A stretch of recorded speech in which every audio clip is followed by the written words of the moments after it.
Champions trophy తుది దశకు వచ్చేసింది. 25 ఏళ్ల కిందట తలపడిన ప్రత్యర్థులు ఇప్పుడు మరోసారి కప్ కోసం ఆదివారం బరిలోకి దిగబోతున్నారు. 2000 సంవత్సరంలో దాదా జట్టుపై కివీస్ విజయం సాధించి కప్పును ఎగరేసుకుపోయింది. అప్పటి పొరపాట్లను పునరావృతం కానీయకుండా చూడాల్సిన బాధ్యత ఇప్పుడు రోహిత్ సేనపై ఉంది. అవేంటో ఓ లుక్కేద్దాం. మార్చి 9 ఆదివారం. ప్రపంచ క్రికెట్ కి ఇది ICC champions trophy final match జరిగే రోజు. కానీ భారత అభిమానులకు 25 ఏళ్ల నాటి ఓటమికి ప్రతీకారం తీర్చుకునే అవకాశమున్న రోజు కూడా.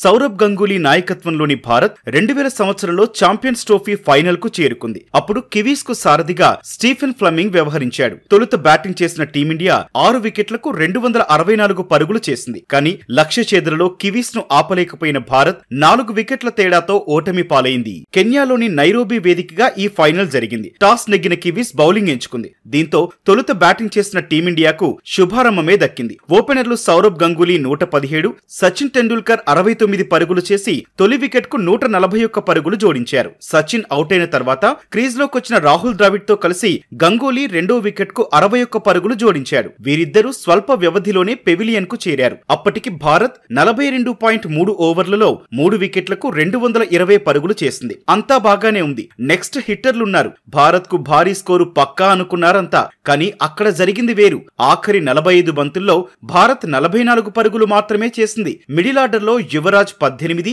వినోద్ కాంబ్లీ 1 పరుగు, రాబిన్ సింగ్ 13 పరుగులతో దూకుడుగా ఆడలేకపోయారు. కివీస్ బౌలర్ల దెబ్బకు వరుసగా వికెట్లు సమర్పించారు. భారత్ నిర్దేశించిన 265 పరుగుల లక్ష్య ఛేదనలో కివీస్ వెంకటేష్ ప్రసాద్, అనిల్ కుంబ్లే దెబ్బకు 37 పరుగులకే 2 వికెట్లు కోల్పోయింది. అయితే నాథన్ ఆస్లే, రోజర్ ట్వోస్ కలిసి 3 వికెట్ కు 45 పరుగులు జోడించారు. మరోసారి కుంబ్లే, ప్రసాద్ విజృంభించి నాథన్, రోజర్ ను అవుట్ చేశారు. Part time spinner Sachin Tendulkar Craig Macmillan ను అవుట్ చేసి భారత్ పైచేయి సాధించేలా చేశాడు. ఈ జోరు కొనసాగిస్తే కప్ మనదే అనే పరిస్థితి. కానీ ఇక్కడి నుంచి మనకి ఇబ్బంది మొదలైంది. అజిత్ అగర్కర్, జహీర్ ఖాన్ బౌలింగ్ లో విఫలం కావడం కివీస్ కు కలిసొచ్చింది. Allrounder Chris Cairns 102, Chris Harris 46 పరుగులతో 6 వికెట్ కు 122 పరుగులు జోడించి మ్యాచ్ ను వాళ్ల వైపు లాగేసుకున్నారు. దీంతో 2 బంతులు మిగిలి ఉండగానే 6 వికెట్ల నష్టానికి 265 పరుగులు చేసి కివీస్ గెలిచింది.